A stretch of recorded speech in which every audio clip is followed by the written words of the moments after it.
Hi all welcome to food for all. இன்றைக்கி நம்ம சேனலில் ரொம்பவே சிம்பிளான அவரக்காய் பொரியல் ரெசிபி தான் எப்படி பண்ணுறதுன்னு பார்க்க போகிறோம். வாங்க பார்க்கலாம்.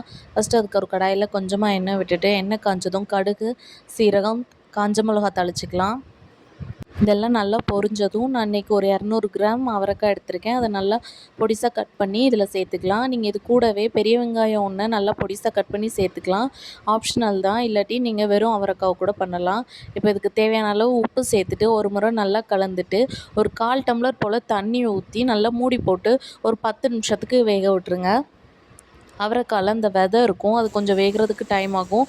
அதனால் ஒரு 10 நிமிஷம் நல்லா வேக விட்டிங்கன்னா சூப்பராக வெந்துடும். இப்போ ஒரு ஸ்பூன் போல் குழம்பு மிளகாத்தூள் சேர்த்துக்கலாம், இல்லை வெறும் மிளகாத்தூள் கூட சேர்த்து பண்ணலாம். இப்போ இதை நல்லா ஒரு முறை மிக்ஸ் பண்ணிவிட்டு கொத்தமல்லி இலை தூவிட்டு நல்லா ஒரு கைப்பிடி அளவு துருவின தேங்காய் சேர்த்து நல்லா மிக்ஸ் பண்ணி விட்டிங்கன்னா அவரைக்காய் பொரியல் சூப்பராக ரெடி ஆயிரும். தேங்காய் துருவல் நிறையா போடும்போது பொரியல் எப்போவுமே ரொம்ப டேஸ்ட்டாக இருக்கும். இது சாம்பார் சாதம், ரச சாதத்துக்கெலாம் சூப்பர் காம்பினேஷனாக இருக்கும். கண்டிப்பாக ட்ரை பண்ணி பாருங்கள்.